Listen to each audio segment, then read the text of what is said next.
Hey, greetings and good morning. This is the Mind Altering Christ Transfiguration podcast. And this is where we invoke the power of Almighty God to give us the wisdom, the knowledge, and the understanding through his Son, Jesus Christ. And it's more important today than ever that we bring Christ back to Christianity, because we need to understand the world that we're living in today. We got to understand who we're dealing with and what we're dealing with in this world. And actually, the truth is, it's not very difficult at all to understand the world. Just ask the world. World, what makes you turn, right? World, what makes you tick? World, what makes you go round? And the world will answer. Money makes the world go round. Right? Money talks. Cash is king. If it don't make dollars, it don't make sense. So it's actually not very difficult to understand how the way the world works, right? It's all about money. As a matter of fact, this morning I was reading Business Insider, and an article in Business Insider says, California man wins $1.765 billion lottery, the second biggest Powerball jackpot in U.S. history. I was like, wow, that's pretty crazy. So I read, and it says 65-year-old grandfather is how he was described, from a small town, is the one who won it. Now, it's interesting that they put grandfather in there instead of saying a 65-year-old man. The reason why I say is because they put grandfather because apparently he has grandchildren and he has children. So what does a almost $2 billion lottery jackpot do? Well, it takes care of your entire family. Isn't that what everybody always says if they want tons of money? Is that they want to take care of their family and their kids and their grandkids. And it's everyone's dream, right? So they put it, 65-year-old grandfather from small town wins. And then next it says, the market who sold him the ticket, well, they also won $1 million just for selling him the ticket, right? And then the article goes on to say, it's the second biggest U.S. lottery Powerball jackpot ever, behind a $2.04 billion ticket in 2022. That winner was a 31-year-old, also from California, who subsequently went on a real estate buying spree. Well, how nice is that? A young man now at 30 years old, 31 years old, an older man at 65 years old with children and grandchildren. And now the 31-year-old goes on a real estate buying spree, right? And how fun would that be with $2 billion, right? So anyway, it's all there for your, enviness, your covetousness. In fact, the California Lottery director says, same article, announcing big wins like this gives all of our players the chance to hope and dream that they could be next. That's the purpose of saying this in this article, is to give the players hope and dreams that they could be next to win billions of dollars, to be a billionaire by buying a lottery ticket at your corner store. That's what it says. In fact, the next drawing is tomorrow for $700 million, right? Now, I would just say, by reading this, it's going to have a lot of people breaking maybe 2 commandments in the Bible, right, of the 10, which would be the last commandment of covet, thou shalt not covet, right? And what is coveting? Well, coveting is to yearn to possess or to have something. You want to yearn and possess what someone else has, which would be $2 billion, right? I want to have that myself. That's what coveting is, right? And the first one would be that you should have no other gods than God himself. And you would think that $1 billion would be the answer to all your prayers, right? Because it's $1 billion. It's an answer to all your prayers. I mean, you could take care of anything and anyone that you want. Now, I know somebody out there may say that being rich is not what it's all cracked up to be. Well, let's just use reason and logic here. Okay. Would you rather have to work every single day slave labor to make sure that you could pay next month's rent, next month's mortgage, right? To pay your car payments and insurance, and to pay your kids through school and their education and their new clothes. You know what I mean? You got to work for this every single month. you have to work to make sure if you lose your job, you can lose everything. Like 70% of Americans live paycheck to paycheck. So would you rather want that, or would you rather be financially secure with $1 million in the bank? Right? I mean, it just takes common sense and reason and logic to understand that when someone tries to tell you money ain't always what it's cracked up to be, are usually multimillionaires themselves, right? The ones that are telling you that are usually filthy rich themselves, right? So you're already breaking 2 commandments. 1, you're coveting somebody else's possessions. And 2, you're kind of looking at money as an answer to all your problems, right? So you're breaking two commandments. Now I know that somebody may say, Sam, you're always complaining about money. You're always saying about money and everyone with money is a problem and how you hate money and everything. You're just mad because you have to work and you're poor and you just wish that you had money yourself. Maybe somebody may say that. I'll tell you what, okay? If someone gave me $1 million, guess what Sam would do? I would keep it. I would keep $1 million, okay?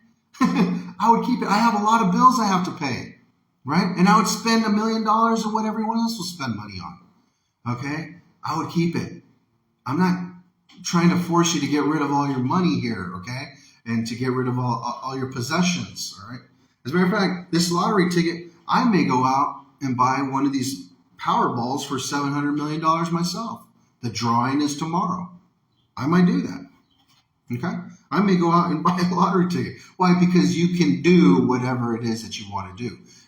This reminds me of Jesus Christ when he was talking about how it's very hard for a rich person to enter the kingdom of heaven. It's very hard. In fact, he says that you first should go and sell all your possessions. Give the money to the poor, then come and follow me. And the disciples asked Jesus the question, well, who in the world can be saved? Because people aren't going to be selling all their possessions. I mean, I'm not going to sell my jacket. I'm not going to sell my shoes and my shirt. But this is what Jesus says. And Jesus looked at him sternly and tells us in Matthew chapter 19, verse 26, with man, this is impossible. But with God, all things are possible. Okay? All things are possible with God. This is why you can do whatever it is that you want to do. The reason why I'm talking about money is because we need to understand what makes the world go round, right? And it's money. So we got to understand it. As in fact, Jesus Christ says, you cannot serve God and money. He doesn't even put the devil in the equation. He says money. Why? Because money makes the world go round. And the Bible tells us, do not love the world. Everyone has their calling. When you come to Christ, it seems like everyone has a calling, right? You might get apologetics, people who feel like they need to argue the science of God, and everyone needs to, this is the science, the proof of God, and you go against scientists that don't believe in God and blah, blah, blah. Here's the thing. Science is nothing more than blind faith, okay? Science is blind faith. Why? Because nobody was here 1 million years ago. I mean, I can't believe how hard this is to understand. Nobody was here 1 million years ago.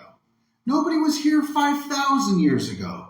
Nobody was here 150 years ago. So everything beyond your age is blind faith. Everything beyond your age is blind faith. So to argue about it, like a hamster wheel going around and around in circles, whatever. Whatever floats your boat, that's their calling, and that's what they do. Others, they may say, my calling is you got to learn how to read Hebrew and Greek in order to understand the Bible correctly. You got to understand Greek and Hebrew language in order to understand. Just thank God that it was translated for us in English. That's what we need to do. Just thank God. And just because a Bible is translated doesn't mean that it's rewritten, okay? Translations is just for us to understand. And if the Bible may say something kind of different here, kind of different there, kind of different there, it all means the same thing in the end, all right? So just because the Bible is translated doesn't mean that it's rewritten. Besides, we have the original documents in Israel in the Book of the Shrine anyway, right?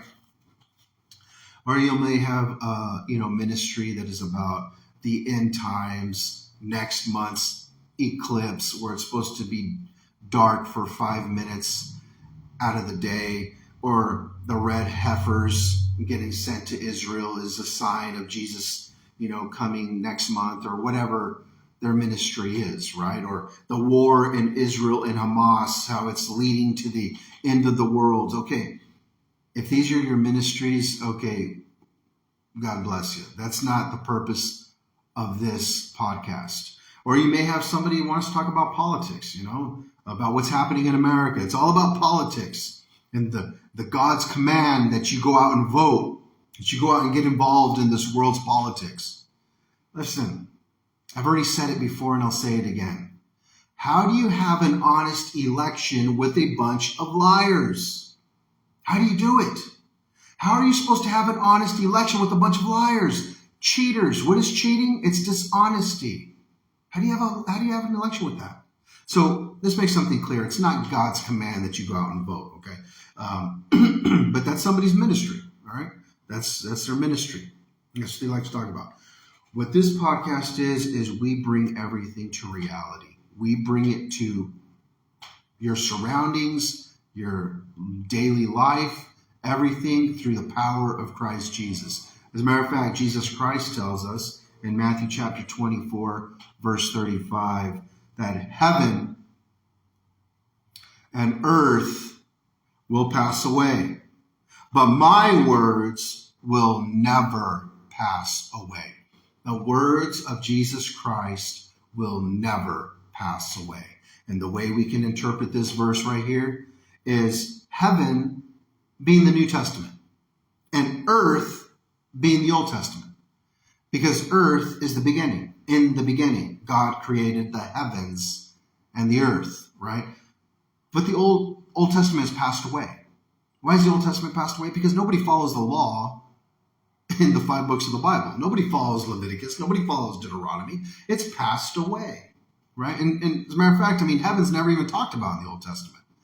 Heaven's never talked about in the Old Testament. Unless you want to talk about Deuteronomy chapter 10, verse 14, that says, indeed, heaven and the highest heavens belong to the Lord your God. But other than that, the Old Testament doesn't really even talk about heaven, which is why a lot of Jews don't even believe in heaven. They don't even believe in hell. I don't even know what they believe. What's the point of life? You're so bizarre, right? They don't believe in Jesus. They don't believe in nothing. It's foolishness. But that's just the way it is. And when you go to the New Testament talks a lot about heaven. It does. As in fact, in 2 Corinthians chapter 12, Paul was caught up into the third heaven, right? That's what Paul will tell us in 2 Corinthians chapter 12, is that he was caught up in the third heaven and was caught up to paradise. So apparently he went to heaven. I don't know. Maybe he did. Maybe he didn't. I don't know.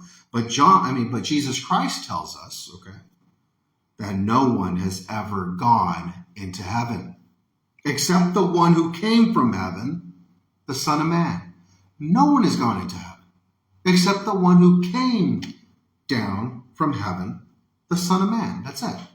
But of course, this is Jesus Christ speaking, and we know how that goes. Nobody listens to what Jesus Christ says, right? Nobody cares about what Jesus Christ says.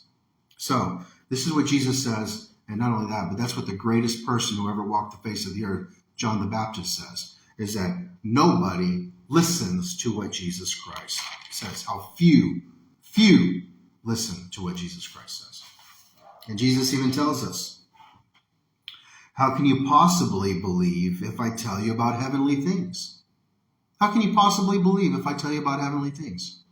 This is John chapter 3, verse 12. In fact, John chapter 3, verse 12 says, if you don't believe me when I tell you about earthly things, how can you possibly believe if I tell you about heavenly things? People don't even believe when Jesus tells them about earthly things. I mean, simple things, earthly things. In fact, when Jesus Christ returns, he will tell us that it will be like it was in the days of Noah. Noah is an earthly thing, okay? Scientists to this day are looking for evidence of Noah's ark. They need to find evidence of the ark of Noah in order to believe that the flood occurred around the world. They got to find Noah's ark. You know what's interesting, though, is that we don't even have a splinter from the Ninta, the Cinta, the Nina, the Pinta, or the Santa Maria. We don't even have a splinter of those three ships, those three boats that Christopher Columbus sailed to come to America. And that was only 500 years ago. And we don't have no evidence, no proof that those three ships ever existed yet. We believe in that, right? But they want to go back and they want to try to find Noah's Ark in order to believe. But it's very clear that Jesus Christ says that when he returns, it will be like it was in the days of Noah. And how was it in the days of Noah? Well, go back to Genesis and read it for yourself. It's Genesis chapter 6, verses 13 to 16. In the days of Noah, everyone was corrupt. Everyone was corrupt, and the world was filled with violence. That's the way it was. And what is corruption? Dishonesty. It's dishonesty and lies, and it's about money and bribery and getting money in return for your dishonesty, right? And what is violence? Well, violence is murder. It's killing. That's what the definition is. These are your words. This is in the English language. These are earthly things, right? Dishonesty, money, right? Money is a physical object. That's earthly things. And killing. Okay, these are earthly things, and it's going to be like it was in the days of Noah. So, now the reason why I say that is because we can figure out the entire world on just those three things, what Jesus Christ says, the days of Noah. Liars and murderers is what Jesus Christ calls the children of the devil, okay? Liars and murderers. Those are the only two characteristics of the children of the devil. The third thing is that you cannot serve God and serve money. That's it. That's all it boils down to. God or money. So you have lovers of money, liars, and murderers. And you could fit your whole worldview into those three things. You see, since nobody believes in what Jesus Christ says, they really don't believe in a heaven or a hell. There's only two places where you go when your life ends. That is with God or without God. Heaven or hell, period. Hell is complete torture for eternity, filled with flames where the worm eating your skin never dies. Complete pain and fear and horror is hell for eternity. And this is coming from a man in his 40s who believes this with his whole heart. I don't need science. Okay? I have God in my head, in my heart. And the reason why I say that is, if you believe that, then you got to understand that the majority of people around you are going to hell. The biggest lie is believing that good people are in hell. There are no good people in hell. There's not one single good person in hell. They're all evil. That's what they are. Evil. And they live among you. Period. Okay? Now, somebody, especially the foolish non-believers, will say, well, what happened to children when children go to hell? Right? I mean, when children die, there's many children who die. That's one question. Well, Jesus Christ is very clear. Jesus Christ says, let the little children come to me. Don't stop them. This is Matthew chapter 19, verse 14. Let the little children come to me. Don't stop them, for the kingdom of heaven belongs to those who are like these children. In other words, the children are in heaven. When little children die, they go to heaven. Okay? Jesus Christ even tells us in Matthew 18, chapter 3, truly I tell you, unless you change and become like little children, you will never enter the kingdom of heaven. This is what Jesus Christ says. So we need to change our mentality and understand little children are in heaven. And even Jesus Christ says, at that time, Jesus said, I praise you, Father, Lord of heaven and earth, because you have hidden these things from the wise and learned and revealed them to little children. Matthew 11, verse 25. Chapter 11, verse 25. In other words, little children are in heaven. But I say little children because they're little children. You know, history has always been, like for instance, for the Jews, that when you turn 13 for a girl or a boy, that was the age that you became a man. 13, you became a man. 13, you became a woman. That's called a bar mitzvah. In fact, in Hispanic culture, it used to be that at the age of 15, a girl became a woman. And that was celebrated through a quinceañera. That was a celebration of a girl turning into a woman. But now we're living in a day and age where they don't want you to be a grown-up until you're like 30. You know, they even call people that are like 24 and 25 kids. Oh, they're just college kids when you're like 24, 23, 25. You'll even have a 24-year-old call themselves kids. Oh, he's just a kid that doesn't know what he's doing. And he's 24. He's a 26-year-old man or girl calling themselves kids. And people call them kids. Why? Because we're living in a society that they want you to keep your children for as long as possible. Why? Because when you're ignorant, you're controlled. When you're a child, then that means that there's an adult, right? So when you're a 25-year-old being called a child, that you're just a kid, then that means that your say has no importance, that you don't know anything, that there's adults in the room and you're just a kid. Why? Because ignorance is bliss. You could get controlled by being ignorant. And that's not the way it was in the past. That's why when Sam has children, I've always said, all of my kids are going to know everything that I know by the time they enter the 7th grade. I don't care about their childhood.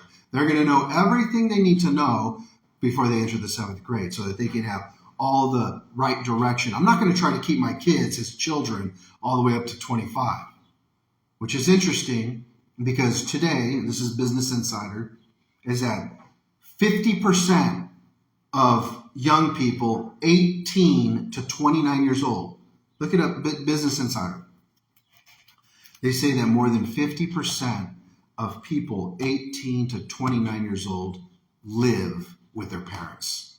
Can you believe that? Live with their parents. And they say something like over 75% of 18 to 29-year-olds are somehow financially attached to their parents.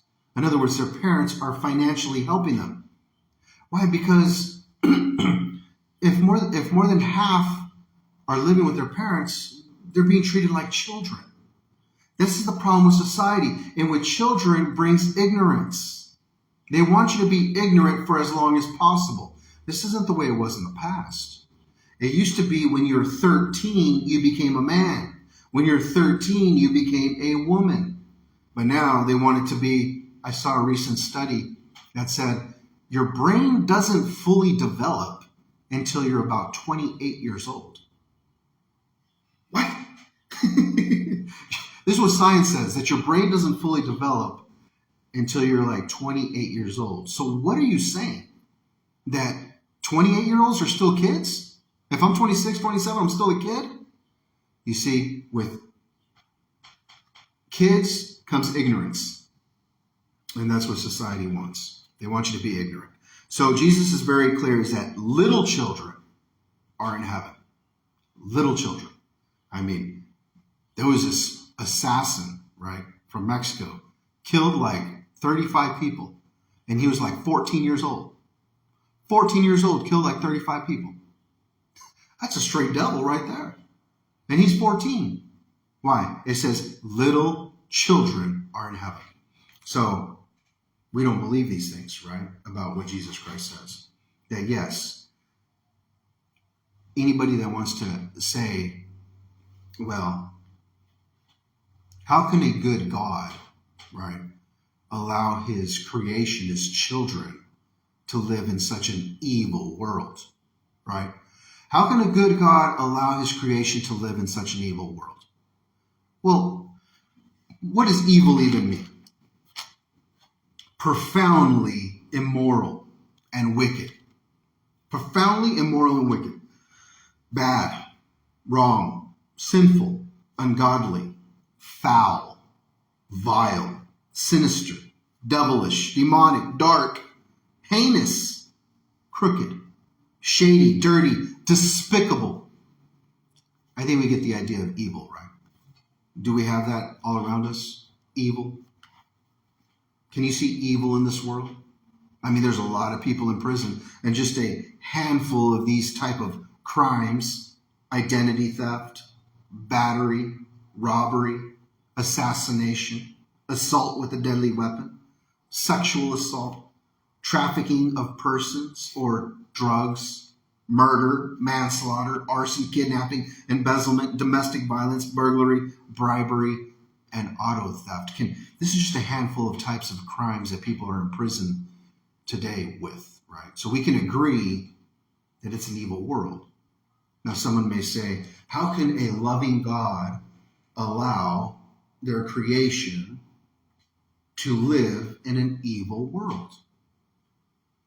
Well, the only one who could really say that is someone who doesn't have any children, right? Because if you know this world is evil, you yourself know this world is evil, and yet you have children that you bring into the world, then the question could be brought up to you.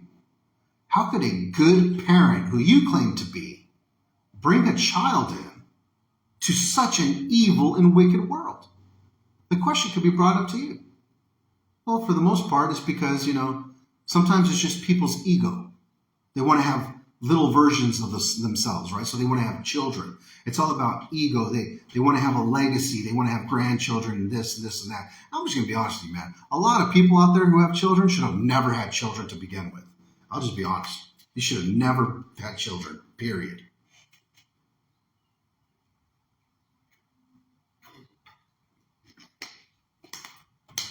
But the damage is done.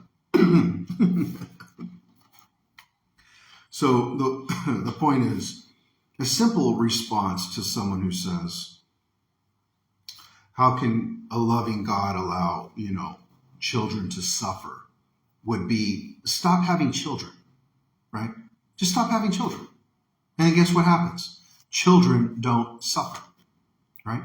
It's as simple as that. God, you're the one having sex with your partner to have children. Don't blame God for what your actions are doing. Okay? I mean, it's as simple as that. I can't get more simpler than that.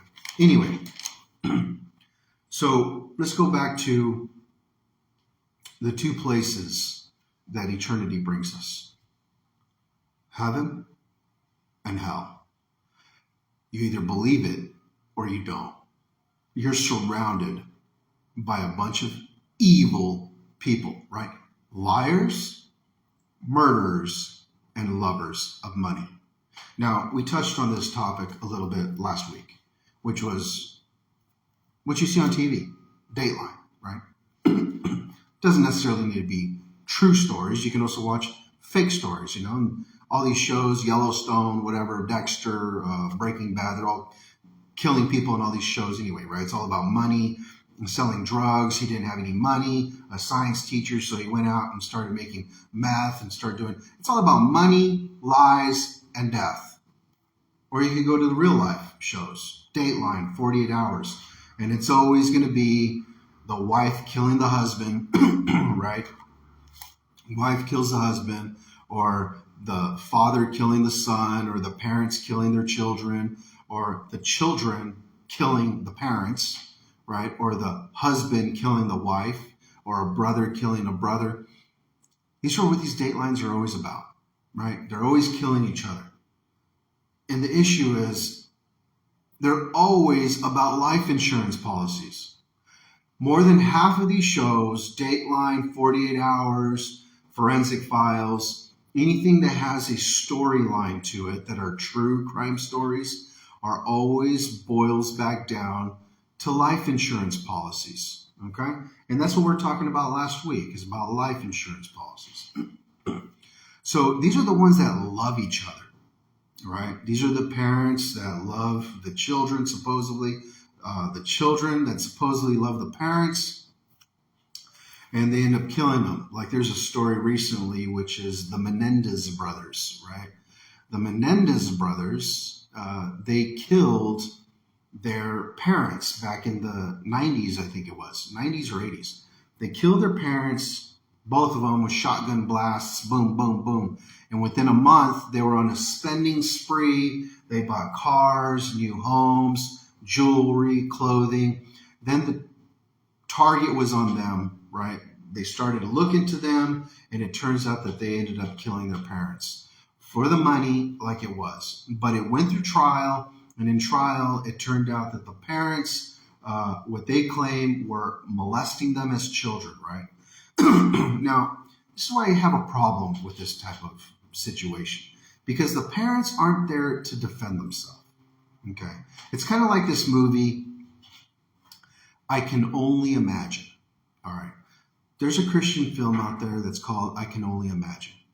Now, there's a scene in this movie, right, where the singer of I Can Only Imagine is sitting there with his dad. Now, in the movie, they made the dad out to be some nutcase, right? Where I forgot what he told him, but the dad just breaks a plate over his head. Like, smashes a plate over the singer's head. And it's like, wow, you're nuts. Now, I'm not here to say that that's true or not true, but this is supposed to be a true story. What I'm here to say is that the dad is dead in real life, right? He's dead. So the point is, if none of this was talked about before, in which the singer will tell you, he never told anyone of this before, then now that you're saying it, the dad isn't here to defend himself, right? So the big thing today is trying to get these Menendez brothers off of death row for killing their parents, or not death row, but life in prison for killing their parents, and to set them free again, right? Because of the fact that, but they killed their parents for money. The point is, that's what life is, right? Money makes the world go round, and all these true crime shows are all about lying, murder, and killing, right? Lovers of money for life insurance policies. And we know that the guarantee investment that pays out in this world is life insurance. That's the number one investment. Why? Because every heartbeat can be insured, right? And every heartbeat will stop. That's 100% guarantee, right? It's 100% guarantee is life insurance. And we already know the thirst of money, especially in the billions of dollars that people are making. So, right, from the lottery, $2, go buy a lottery ticket, you might win $700 million tomorrow, right? The point is this. Last week, we talked about how your loved ones kill each other. That's what it is. Everyone hates each other. These are the ones that supposedly love you. Your parents, yet they're killing you for life insurance. Your children, you gave birth to them, are supposed to love you, but yet the children are killing the parents, right, for life insurance. I'm not making this up. Just watch Dateline. Well, watch these true life crime shows. It's all about life insurance. A lot of them are about life insurance, right? Well, if this is what their loved ones are doing, then what about strangers, right? What would strangers do? I mean, if a loved one is so easily convinced to kill their loved one for money, then who's to not say that strangers would be doing this, right? A stranger will kill you for, I would think, for anything, right? So we're going to focus on that today. And what does this boil down to? This boils down to corporate-owned life insurance, right? This is what we're going to talk about because of the fact this is reality. This is what we're facing today. None of this is a conspiracy, period, okay? It's not conspiracy. It is fact, okay? This is knowledge that you don't get in college, all right? So this is not conspiracy. This is fact. This is the world that we live in today, okay? And what it's called is corporate-owned life insurance. The love of money is the root of all kinds of evil. Now, we already know from Dateline and from everything you see on TV is why people get killed. It's for life insurance policies. I'm not telling you this. I'm just telling you what the TV is showing. These are facts. If I tell you McDonald's is selling a Big Mac, I'm not judging a McDonald's. I'm telling you the fact of the matter. So the point is that insurance has been with us for a long time, okay? But I'm going to focus on when things really changed, which is from 1979. Now, one thing you're gonna know about corporate-owned life insurance, which is COLI, which was also documented in Michael Moore's Capitalistic America, because that's what we live in. We live in a capitalistic nation, right? The church loves this. They hate socialism, and the truth is that Jesus Christ would be a socialist. He'd probably be worse than a socialist because he would say just get rid of everything you have, right? But for some reason, people love capitalism, okay? They love capitalism. They love corporations. And in the end of the day, read my lips. You can do whatever it is you want to do. You can, okay? If you love capitalism, be honest about it. I love it. And that's what it is. But we're going to go ahead and dig deep into what capitalism and corporate America is, right? It's a corporation. Corporations own America. If you know anything about life, this is the fact. Now, in 1979, okay, the law changed. And this is where we really use reason and logic as well, okay? This is coming from like the hippie movement. I don't know if you ever heard of the 60s and the 70s of the hippies this and the hippies that, and that everything was the hippie movement, right? It was all about have sex with whoever you want, love whoever you want, love is love, and freedom this, freedom that. In 1979, okay, the law went into place where it was legal, okay? I'm just telling you what it is. I'm not here giving you a conspiracy. For your company, your employer, it doesn't matter who it is, wherever you worked, McDonald's, it could be any place, Ralph's Burgers, right? It don't matter. That any business you worked for can get a life insurance policy on you, okay? That's what it is. That's what life is. We're talking about what we're dealing with today. I'm not telling you what's happening in the Middle East. I'm not talking about the red heifers or the signs in the sky. I'm telling you about life today for you. This is the way life is.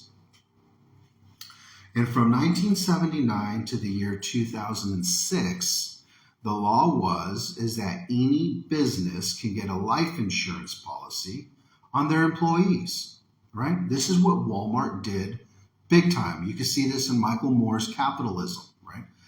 His capitalistic movie.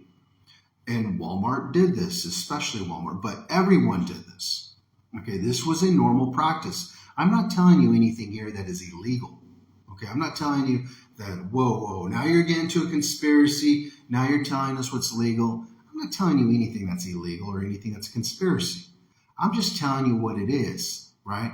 because not only is it not illegal, but the United States government encouraged businesses to get life insurance policies on you. How?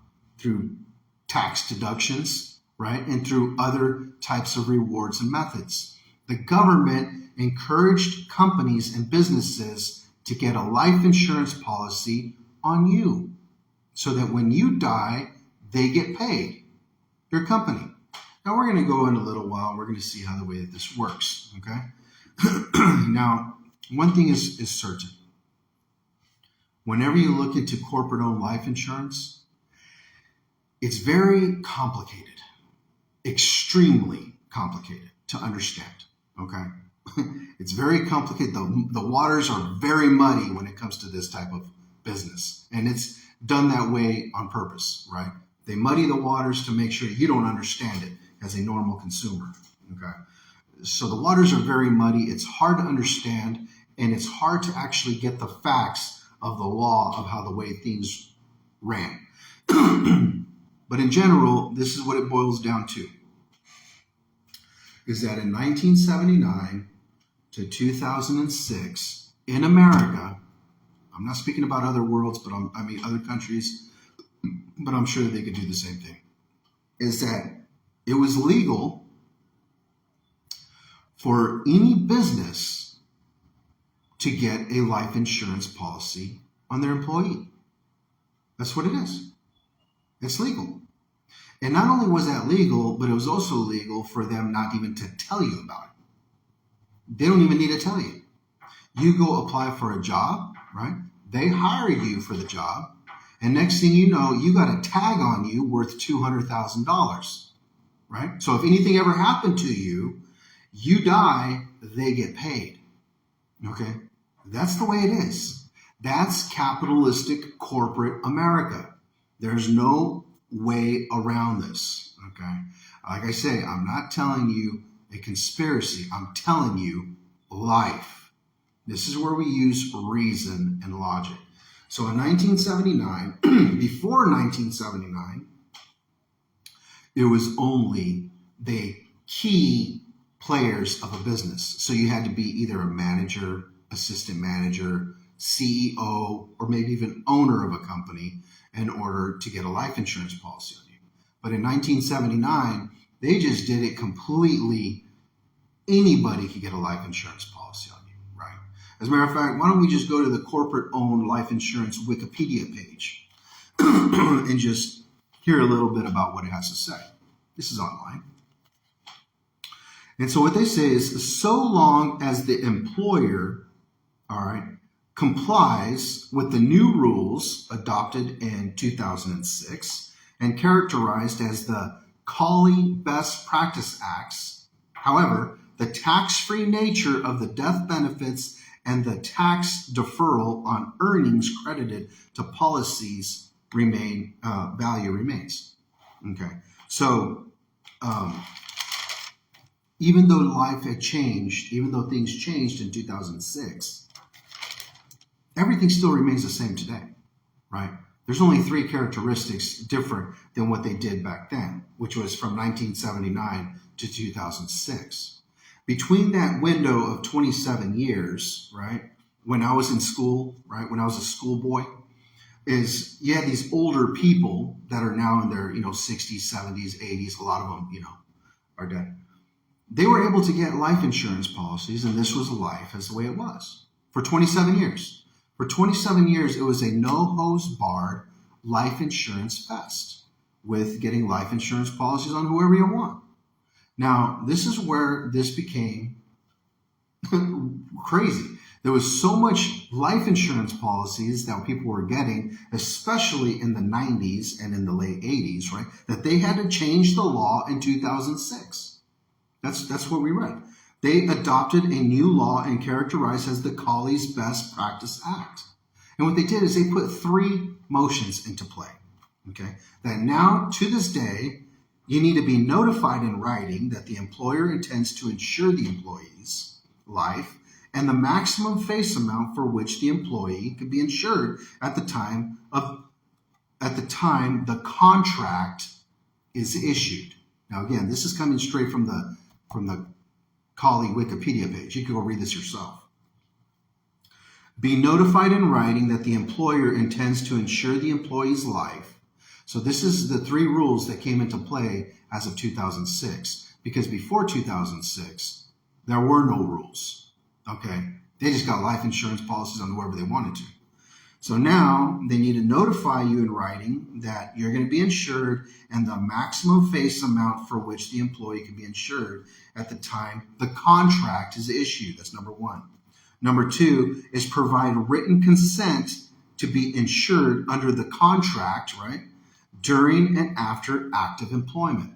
So, in other words, you need to have the written consent that you sign. And the third one is be informed in writing if the employer will be a sole beneficiary. In other words, the only beneficiary, right, in writing that your employer is going to be the only beneficiary of your death, or the partial beneficiary of any death benefits. Okay, so the only difference that really changed are 3 things from 1979 to 2006. No hose barred. They didn't even need to tell you nothing about nothing, right? The only thing that changed in 2006 was that now they need to tell you. That's it, and you need to consent. And some companies today, the truth is, especially in Hollywood, like with these big mega corporations like Paramount, Warner Brothers, DreamWorks, they won't even work with you if they don't, and if they're not allowed to get a life insurance policy on you. They need to invest their interest in you. If you're a major actor, you're going to get a life insurance policy put on you. But not only are you going to get a life insurance policy put, you're going to know that you have a life insurance policy put on you if you want to go to Hollywood. Okay, that's the way Hollywood works. But the way they work is they make it sound as though, hey, we're investing a lot of money in you. We're investing a lot of money in this picture that we're making, right? This Hollywood film. So if you don't allow us to get a life insurance policy on you because you're a big star, then you can't be in our movie. So in Hollywood, people are signing left and right their life away. That's what signing your life away is, right? Is signing a contract so they can have a life insurance policy on you. These actors, these actresses. That's the way life is. I'm telling you the way life is. Because it all boils down to money, right? Money makes the world go round. And we're focusing on corporate-owned life insurance policies. Now, a couple of fun facts, I call them fun facts, about insurance, okay, is this. There is no way, there's no database to see if someone has a life insurance policy on you. There's no way you could tell. There's no way that you know, that you can ever know. You could go through life and there's no database that you could type your name and social security number on and see, boom, boom, boom, you got 3 companies that have life insurance policies on you for a total of $900,000. You'll never know that. There's no database in the world today, okay, that tells you this. And keep in mind, there are over 3,000 life insurance companies in America. Over 3,000. There's over 1 million life insurance agents in America, in this country. I'm telling you what the way the world is, right? This is the way the world is. And the thing is, even if you called an insurance company, they won't even talk to you. Even if you're the one who's insured, they won't talk to you. You know what you need? You need to have the policy number, all right, of that. And you need to be either the one who created the life insurance policy or you're the beneficiary of someone's death. That's the only way an insurance company will even speak to you. So good luck in calling 3,000 insurance companies and asking each one if you have a life insurance policy on you, because they're not even going to talk to you because you don't even have a policy number to give them, right? That's the way the world that we live in. And so even if you call an insurance company and you say, hey, I'm calling you to see if I have a life insurance policy through you. They're going to ask for a policy number. They're not, and if you don't have the policy number, they ain't can even talk to you. The only person the insurance company talks to is the beneficiary or the creator, if you created a life insurance policy yourself. Now, keep in mind, corporations, they're the creator of your life insurance policy, right? So they're not going to talk to you because you're not the creator. Your company is the creator of your life insurance policy. So a life insurance company will never talk to you because you didn't create it and you don't have a policy number for it. The only people the insurance companies speak to are the beneficiary, right? Now here's another fun fact, is that if you're murdered, most of the time through insurance policies, they pay more money if you're murdered. Can you believe that? They'll give more money to your beneficiary if you're murdered. How's that for an encouragement, right? So you're telling me that if I just died just to die, they would give them $320,000. Okay, well, that's what happens. But if I'm murdered, then they get $520,000? That's the way it works. Okay. I'm just here to tell you how the way it works. Nothing I'm here telling you is a conspiracy. I'm just telling you the facts of the matter. Now, going back to the year 1979 to 2006, it's very convenient, if you really think about it, how the way the hippie movement happened of the 60s and 70s to all of a sudden this law comes into place in 1979. And what happened in the 1980s? There are two major things that seem to occur in the 1980s and 90s especially. So in the 80s and 90s, what are the two things that occurred? This is where you use reason and logic. I'm even going to go say three things. Three things occurred in the 80s and 90s. Three major things occurred. The first one is, forget about the hippies.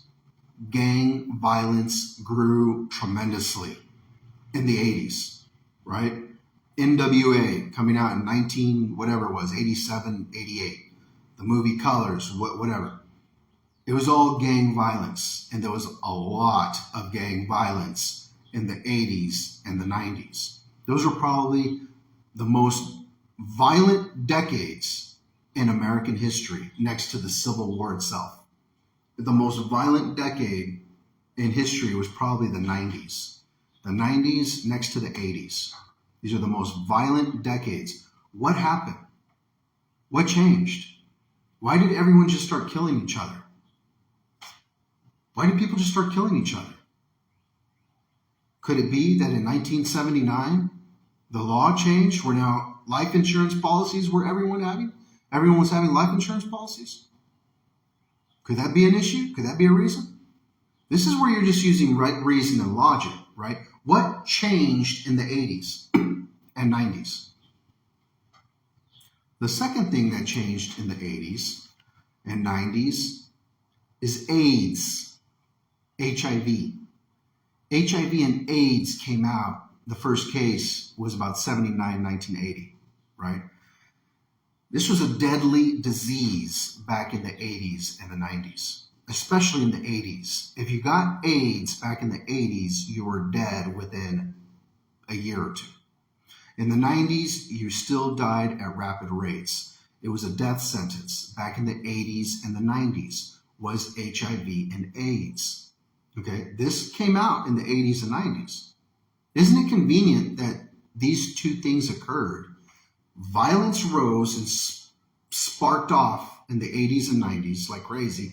Gang violence, people killing each other left and right, right and left.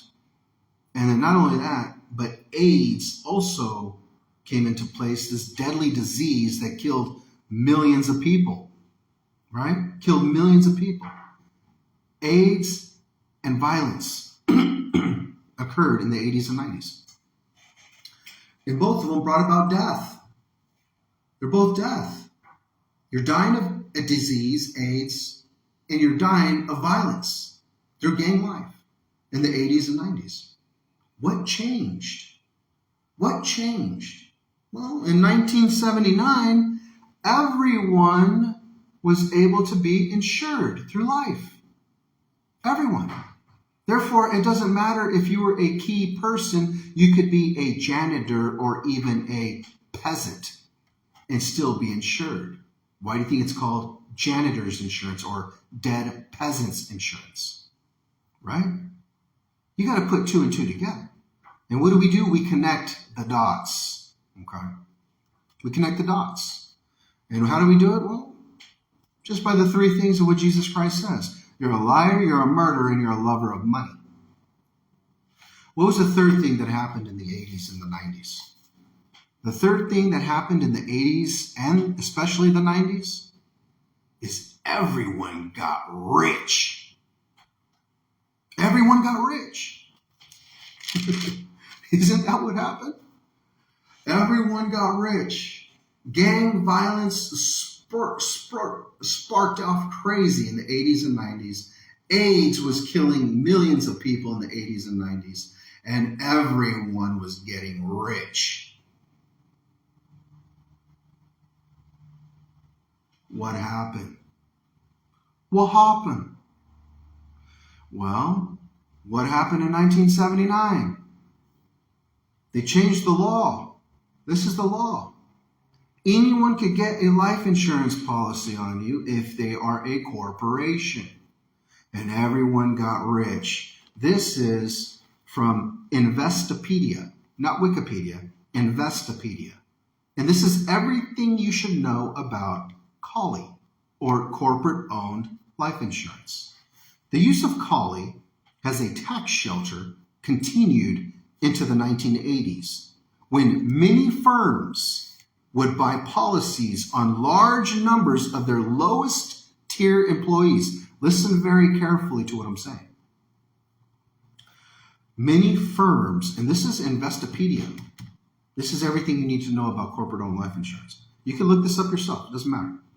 The use of corporate-owned life insurance as a tax shelter continued in the 1980s, when many firms would buy policies on large numbers of their lowest tier employees. Often, we should change often to always, without their knowledge and or consent. Because this was the law. They were allowed. I'm not telling you they were breaking the law. I'm not telling you none of that. This was the law. They were allowed to do this. And then take out loans out of the cash values of these policies. You know what that means? You're just a pawn. They would take out loans on your life insurance. I'm not telling you this. This is what it is. Okay, so you had tons of firms that were getting, corporations, right, getting tons of their lowest employees life insurance without their knowledge and without their consent. This is the 80s, especially the 90s. And then take out loans of cash on the values of these policies so that when you die, you pay back the loan. You pay back the loan. Okay? And that's business. That's corporations. It's dog eat dog. This is the world we live in. I'm not telling you make believe. You want to know why there's evil in the world? You want to know why there's so much, why there's evil rampant everywhere? And why God is allowing it? Because you're allowing it. You're the one who's doing it. Continues on to say, today, the tax rules pertaining to COLI are fairly complex and also vary somewhat from state to another state. So not only are they very complex, this is what Investopedia is telling you, that today the tax rules pertaining to COLI, corporate-owned life insurance, are fairly complex. They're complex. You can't understand what it is. And also vary somewhat from one state to another. Life insurance is one of the most tax-advantaged vehicles in existence. The death benefit from any life policy is always tax-free for individual and group policies. They're always tax-free. This is today. Okay. Corporate-owned life insurance is used by companies to accomplish many types of objectives, and its rules and taxation are complex topics that are somewhat subject to interpretation in some cases. In other words, you got to really have somebody who's like an attorney explain this stuff to you. It's so complex that they're subject to interpretation, right? Because it's so muddy. The waters are so muddy today. And that's the way they want it. Why? So that the common person can't go and actually understand this. You used to see insurance commercials all day, every day on TV. That's what you see. You see insurance commercials all day, every day, because a funeral today, costs like $10,000 for anybody, right? That's what it is.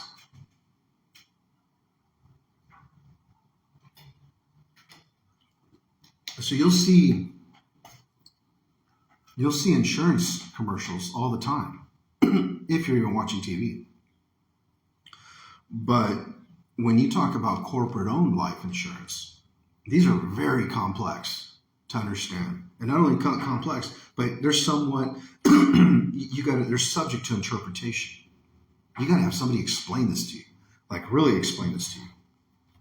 But you could go get a PDF file from NAIC, and it's a 602-1 guidelines on corporate-owned life insurance. And the corporate-owned life insurance is life insurance, okay? A corporate employer buys covering one or more employees with COLI. The employer is generally the applicant, owner, premium payer, and beneficiary of the policy. COLI, or corporate-owned life insurance, can be acquired on an individual, okay, they could get it on you, or group basis, and can take many forms. The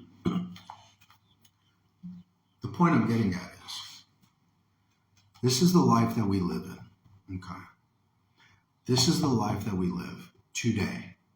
Now, there's a difference than the 27-year period of 1979 in 2006, because things were getting so bad in the 90s that the law had to literally change in 2006.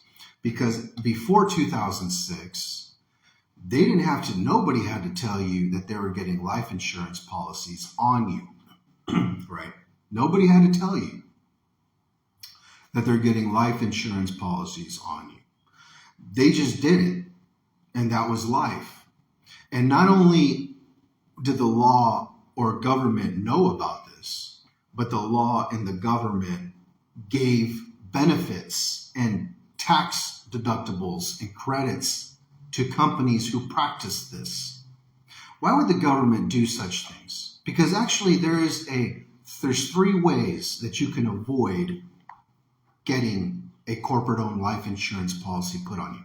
There's 3 ways. The first way to avoid it is by working for the government. That's why. You work for the government. Who's going to put a life insurance policy on you? The government? Who gets paid? The government? Right? So there's no benefit in getting a life insurance policy on someone who works for the government. That's one way to avoid having a corporate-owned life insurance policy put on you. The second way to avoid this is you become the business owner. You're the business owner, right? So you're the one who gets the insurance policies on your employees. They're not going to get one on you. You can get one on them.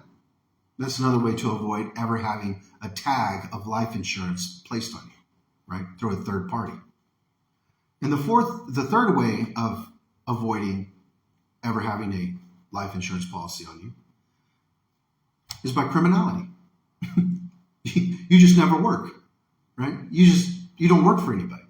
You never work for a private sector. You don't work for the government. You're probably, assassin, drug dealer. You kill people. Maybe spent your life in prison. I don't know. But the point is, you never put your stamp on a company to pay you. And if you did work, well, they just pay you under the table, right? You never have nothing.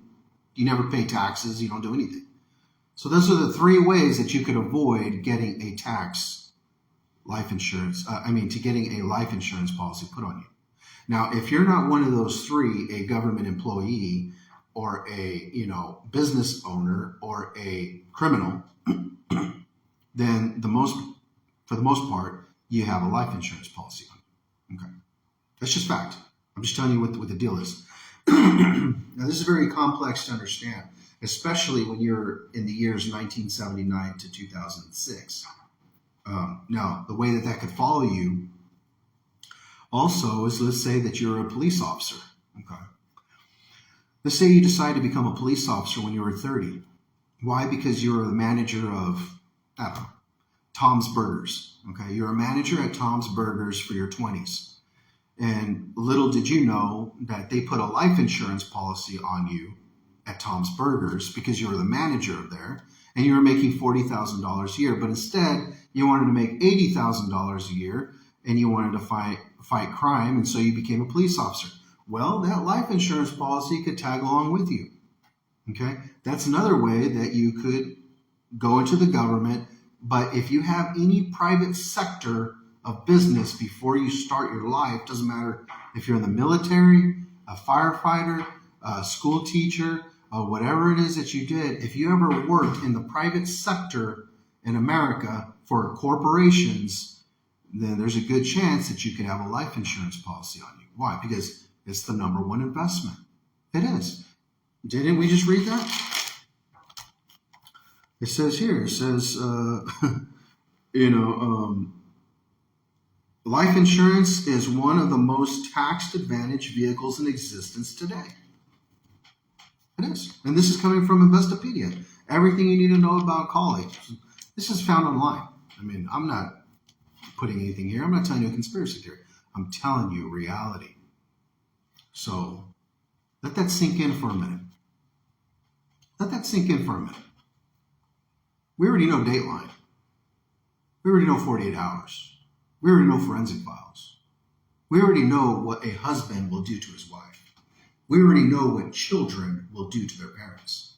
We already know what a brother will do to a brother, right? We just watch it on TV. Now just imagine what complete strangers would do to you. Let that sink in. That from 1979 to 2006, anytime you went into a corporation, anytime you went to work for anybody, you're getting a life insurance policy put on you, and you don't even know it. The question is not, why would somebody do this? The question is, why wouldn't somebody do this? Why? Because they're getting tax breaks for doing this. Your company is getting tax breaks for getting a life insurance policy on you. And that's the life that we live today. Listen, let me give you an example, all right?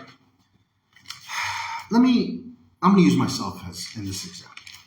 Okay. Let's say Sam, who I work. Okay, I work. But we're going to use an example of saying, let's say I make $20 an hour.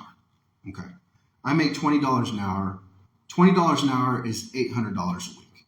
Okay. That's how much it is. Full time, working 40 hours a week. Full time, $800 a week. What is 800 times 52?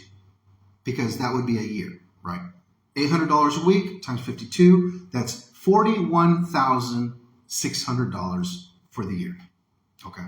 Now, the way corporate-owned life insurance works is they're allowed to get 10 to 12 times the amount of their employees' salary.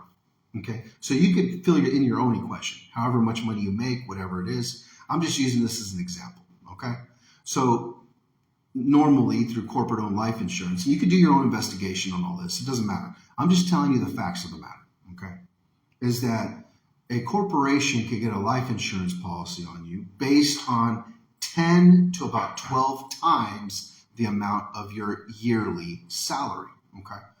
So if I'm making $20 an hour, which is $800 a week, which would be $41,600 a year, okay, then technically an insurance company, my company, my employer, can get a $499,200 life insurance policy on me. But let's just round it off. $500,000. My employer can get a $500,000 life insurance policy on Sam. That's $500,000 because I make $20 an hour, right? And so they pay me $41,000 a year. Now, we're living in a day where it doesn't matter if you're the manager or a low tier employee. Okay, I'm just telling you what it is. But let's just say I'm making $41,000 a year, $600. This doesn't include the mortgage I have to pay, the rent I have to pay, the food, my car insurance, everything I have to pay, I still have to take care of with $41,600 out of the year. I have to buy clothing, hygiene, food, insurance, any other thing that may happen to my home, repairs. If I have children, their clothing, their school activities, church activities, whatever activities it is, I have to take it out of what I make out of the year, $41,600 a year. And I'm making $20 an hour. That's $800 a week, right? I have to take all this. I have to pay for my car insurance, my car registration, my car payments. Now just imagine, in 12 years, making $41,600 a year at $20 an hour. This isn't including raises or anything like that. Let's keep it at this. That is $500,000, okay? $500,000. Now, the company, on the other hand, who's paying me all this, right, is paying the corporate-owned life insurance. I've been with my company now for about 4.5 years, okay? I work for a company. I work for a living, right? So I work for a corporation. And this is a true story, okay? I'm telling you the way it works. And this is in no way, okay, to tell you that my corporation is plotting something against me or that they're doing something to me or that anything like that, okay? I'm not saying this for that purpose at all. If anything, I actually give thanks to the management there, to the owners there, to everyone that works at the corporation I work at right now. Okay, I've been there for 4.5 years. I give them thanks because of the fact I wouldn't have a lot of things that I have now if it wasn't for them paying me and for me being on their payroll. Okay, so I'm just going to be honest with you. Okay, is I'm going to use myself as an example, but I'm also not going to diminish the company that I'm working for and claim that they're, that they're doing something nefarious or evil towards me. Okay. That's not my point. I'm only saying that this is what happens in reality, in life. This is reality. Is that if I'm making $20 an hour, $800 a week, $40,000 a year, they could get a $500,000 life insurance policy on me, right? Now, this takes up all of my time because I have to work 40 hours a week. I have to travel to work. I have to take consuming of my life to go to work to get paid, right? I've been there for 4.5 years. And let's just say, okay, that the employer ends up saying, okay, why don't we, how do we say, help Sam die, right? We have a $500,000 life insurance policy on him. He's been with us for 4.5 years. If Sam dies, okay, then first and foremost, what is 40 times 5? Roughly about $240,000, right? That's what they've given me. So let's help Sam die. Now, every company and corporation is different, right? So wherever you work, I'm pretty sure you get fed all the time, right? They bring you food, they bring you coffee, they bring you donuts, the company donuts there. And you're eating them down, you're gobbling them down. And sometimes you're the only one eating the donuts, right? You're the only one eating the food they're giving you, right? Because you don't believe in nothing that I'm telling you. You don't believe in anything that I'm saying, right? And there's two facts to what Sam is saying.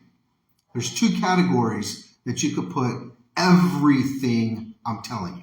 There's two categories. One is that everything I say makes sense. That's one.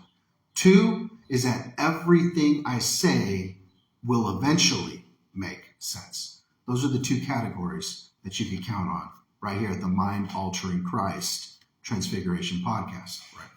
So the point is, every company feeds you, or a lot of them do, right? They'll bring you donuts, they'll bring you tacos, they'll bring you burritos, they'll bring you Chinese food, they'll bring you pizza, you got a pizza party going on. Everyone will bring you food, right? And maybe you're the only one eating the food. Well, here's the thing. If everyone's insured and you're gobbling up all the food and you think it's all a joke and everything's a lie, this is why you die at 56, okay, instead of 86. You die at 56 because what you do today affects tomorrow. What you're eating today affects tomorrow, right? So, again, let me use my company as an example, okay? And like I say, this isn't in no way to say that they're doing anything nefarious, evil, or anything towards me. I give them all thanks for everything that they've done for me to this day. So if I'm making 40 grand a year, okay, and they have a $500,000 life insurance policy on me, because if you say, but I thought the new rules said that they have to tell you that they are getting a life insurance policy on you. That's the new rule. The new rule. Rules are meant to be broken, right? Nobody follows the rules, right? This is why forgery is a crime, right? Anybody could forge my signature. And all you need to know is a life insurance agent, right? A notary, person who can notarize your signature and be like a witness to you going to them. And if you really want to spice things up and to make things look good, have yourself a doctor, or a nurse, a practitioner, somebody at a Signacare, right? One of these little hole-in-the-wall medical places that you could just walk into and talk to a doctor. They're just little hole-in-the-wall hospitals, right? They're not a hospital, but they're like little Signacares, right? You go in there and you can just have a doctor say that they saw you, even though they didn't, which could be a lie. You got a forger who forges your signature and a notary who says you did it, right? They don't even need to tell you anything. Besides, when you die, well, who's there to say you never got a life insurance?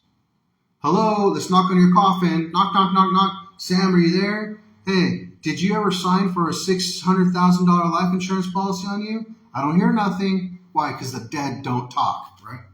That's just what it is. You're already dead.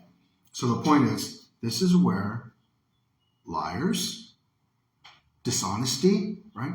Lovers of money, and murderers come into play. This is the world that we live in. Okay? You kind of get it? The point is this. Let's get back to my job. Now, I've been there for 4.5 years. Let's say I'm making $40,000 a year. They got a $500,000 life insurance policy on me. Why? Because they're able to get up to 12 months of my yearly income. And so they start plotting into killing me. They start saying, Sam, he needs to go.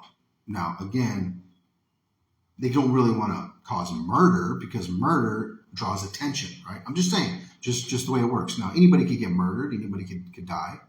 But murder draws attention. So the best way to do this is feed them. Feed them poison. Doesn't matter. What you eat today will affect you tomorrow. What you eat today can give you cancer next year. What you eat today can give you kidney failure in 2 years, right? So they're feeding you to kill you. And how much is food? I go buy a couple burritos from Taco Bell. Here, Sam, brought you some burritos. Go buy you a couple of donuts. Here, Sam, here's a couple of donuts. What is this? 2, 3, 20 bucks, 50 bucks? Well, who cares? So how many of you get fed by your company? How many of you are fed by your company? How many of them have company donuts waiting for you when you go to work, right? How many of them have, you know what, we're going to have the company pizzas coming in. And what's your favorite pizza? Pepperoni and pineapple, or what? Pepperoni and jalapenos? Okay, get one pizza, pepperoni and jalapenos. This is going to be for Sam. That's his favorite pizza. I don't like pepperoni, so I'm going to go with ham. All right, I'm going to get ham pizza. He's going to get pepperoni. Remember, Sam's getting the pepperoni pizza. So they put this special sauce, right? And I'm over here gobbling up the pizza. Why? Because it's on you. But later on, I'm starting to have chest pains, right? And as the years go on, now I'm having chest pains. And now, you know, a year or 2 years later, I've been working for my company for 5.5, for 6.5 years, and I have a heart attack. I have a heart attack. I have a heart attack and I die, all right? I was with my company for 7 years. I have a heart attack and I die, right? Well, you know what happens? My company gets paid $500,000. In other words, not only did I work for my company for the last 7 years, 40 hours a week, all the time, for free, you know what that's called? A slave. That's a slave. We have slavery today. Yes, there's slavery today. For those dumb atheists that are like, we don't even have slavery. We have slavery today. Yes. So I die, right? I worked for free for the last 7 years. And not only did I work for free, they still get roughly about $200,000 left of the life insurance.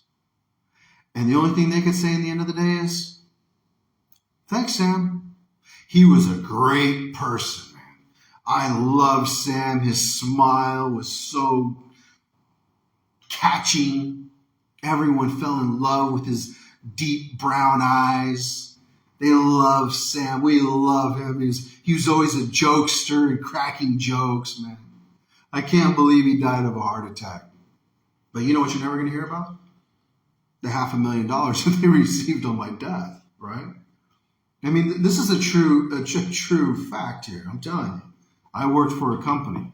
So I'm going to show you an example. This here is a box of chocolates. Okay. Now, I can't use the Forrest Gump saying of life is like a box of chocolates, because you never know what you're going to get, because this is all the same box of chocolates, right? But, I mean, this box of chocolates here, you can buy at Walmart for $25. Fiero Rocher's chocolates. This box of chocolates was literally and actually given to me by my work. They just gave this to me. Right? Here you go, Sam. Oh, chocolates. I love chocolates. Oh, this is the actual box of chocolates that my employer gave me for me personally. There you go. Merry Christmas. Right? Merry Christmas. And so I'm supposed to go home and eat all these chocolates, right? They're supposed to be for me. These are for me to eat. Now, the reason why I show you that box of chocolates is because it goes back to what I've been saying. All right. Let's say that they're, and like I say, I'm not saying anything about my job or anything. I'm just saying this is what you're going to face. If you work for a company, like I do, then this is what you're going to come across. Free donuts, free food, a free box of chocolates, right? Here, Sam, that's for you. Enjoy. Merry Christmas. Remember Christ's birth. Merry Christmas. And that's the actual box of chocolates that my employer gave me recently, right? Now, the reason why I tell you that is if I've been with them for 4.5 years, right, and they give me this box of chocolates, but they got a life insurance policy on me, well, what's this? That's like $20. Now, who's to say that this box of chocolates that they gave me, that some of these chocolates in here, they injected stuff into it, right? One there, they injected, either cancerous material, something that will stop my heart, something that will damage my body, my organs, something like that nature, right? They inject something in there and they place the tape right around the thing and they give it to me to go home and eat, right? Because what you do today will affect you down the road. And let's say I ate all those box of chocolates. And let's say, I don't know, in a year from now, I'm getting chest pains. Or maybe in a year or two from now, I develop cancer, right? I come down with cancer, or I'm having liver failure, right? Or kidney failure. Because what I eat today affects a year or two down the road. Now, first and foremost, there's no way to trace back this box of chocolates for what's going to affect me in 2 years from now, right? But in 2 years from now I would have been working for 6.5 years. But now I'm getting so bad, whatever health issues that I'm going through, right? I'm in my 40s, so, I would think I'm a young man, but there's people always dying in their 40s, right? I mean, makes sense if every heartbeat's worth money. But let's say I come down with cancer, a heart attack, liver failure, kidney failure, whatever it is, right? Because I ate this box of chocolates 2 years earlier. That's how easy things are. Now, I spent 6 years of my life working day in and day out, day in and day out, day in and day out, working 40 hours a week, 5 days a week, even throwing in overtime here and there and trying to work and just make extra money and feed my family and pay for my mortgage and pay for my car payments and this and that and this and that. And I worked for 6 years with them, 7 years. And I die. In those 7 years, what's 7 times 40? That's $280,000 I made in 7 years, working all the time, in and out, 7 years, $280,000. And all I ever did was just to try to make it month to month to month to month to month, right? But in one instance, one moment, this box of chocolates paid out $500,000 for my death. In one instance. No work, no slave labor, 40 hours a week, 5 days a week, for 7 years, just to make $280,000. No, I die one instance later, they get $500,000. So not only did I work for free, on top of that, they still get $200,000 on top of that. Thanks, Sam. Do you see how the way Kali and corporations run America? Kali corporations and capitalism runs America. That's the way everything works. There's life insurance. Why? Because from 1979 to 2006, everyone who worked for a company was able to be insured through that company without ever telling them anything. You don't think that some of these people would rather want an employee dead for $500,000, or do you think they would rather pay them for the next 12 years? Do they love you that much? If your own family is willing to kill you on Dateline, on Forensic Files, on 48 Hours, what makes you think a stranger loves you? Anyone could get replaced. Anyone could be replaced. And that is life. Now again, the question is, if you know that you have a life insurance policy on you, keep in mind, This is what a company would be able to get if I was making $20 an hour.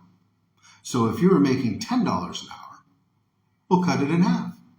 They're able to get a $250,000 life insurance policy on you. If you're able to get $40 an hour, well, double it up. They're able to get a $1 million life insurance policy on you. So let's just say you're loving life. You graduated from college. You got hired from a corporation. You're now making $40 an hour. You're in an apartment in downtown Austin. You're loving life. You're making over $80,000 a year. But little do you know that they have a $1 million life insurance policy on you. You know what that means? That you're worth $1 million dead to someone, a stranger, your company, your corporation. You're worth $1 million dead. You think you're on top of the world because you're making $80,000 a year, right? You live in downtown Austin. You live in the skyline. You're running down Zucker Park or Lady Bird Lake, whatever it is that you want to do. You're jogging every morning. Now the question is, would you feel safe now jogging, knowing that you're worth $1 million dead? Do you feel safe running down the road, jogging and enjoying life? Do you feel safe now going out to parties, to clubs, knowing that you're worth $1 million dead? Do you feel good about that? Do you want to go out dancing in a nightclub, knowing that somebody could spike your drink that could cause you to OD or die or do something to you because you're worth $1 million dead? Does it change your perspective in life on what you eat, on what you drink? Now, again,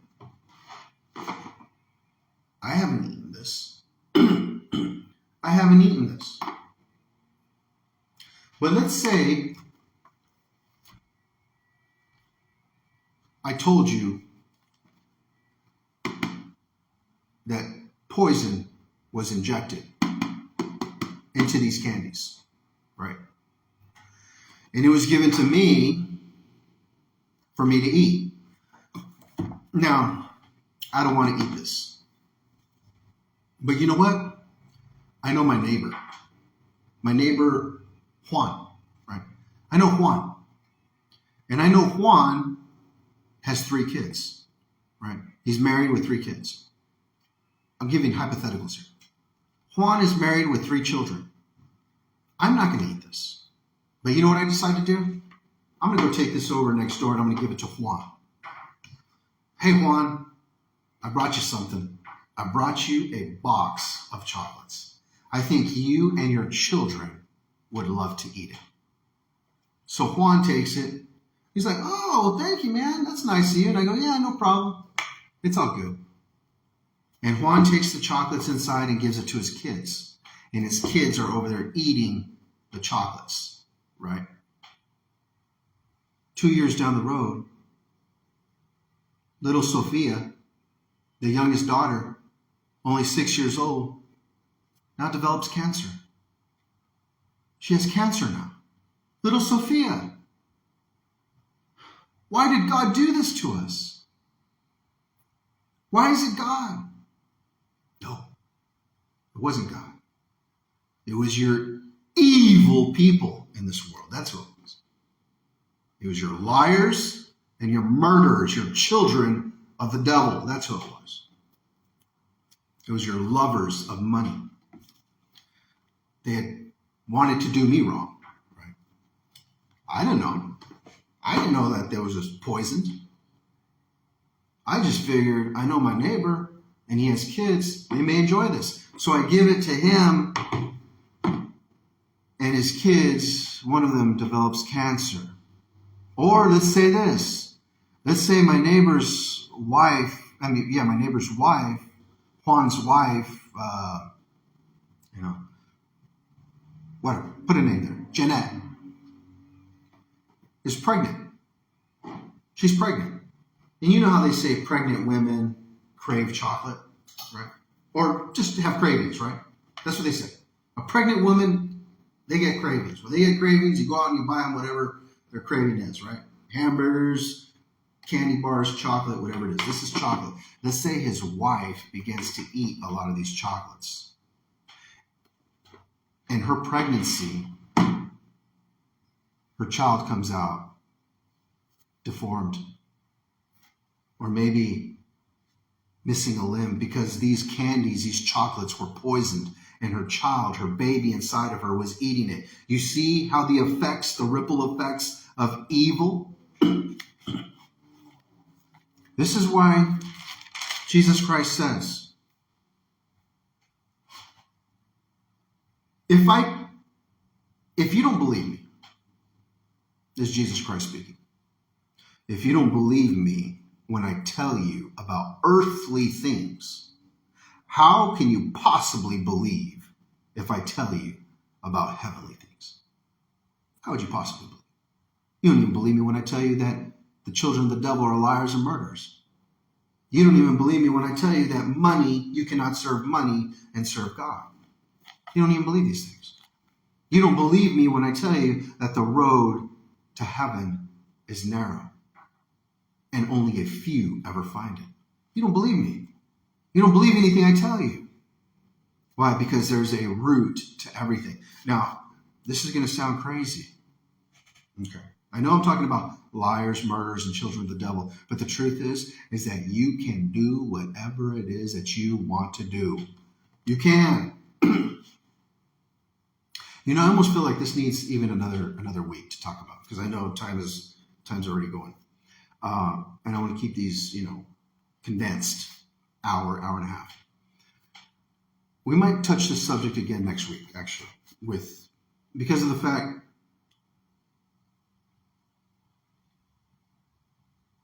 you know what? Let's just come back next week, and believe me when I tell you, you can do whatever it is you want to do.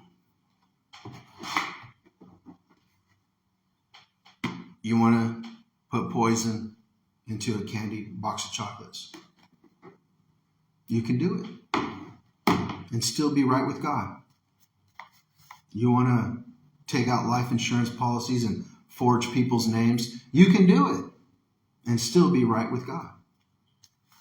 I know it sounds crazy, but like I told you, 2 categories, every one of my words you could put. 1, it's going to make sense. 2, it makes sense. 2 categories. 1, it will make sense. And 2, it already makes sense. But we're actually going to need to come back to this next week. So until then, take care. God bless. And we'll see you next week.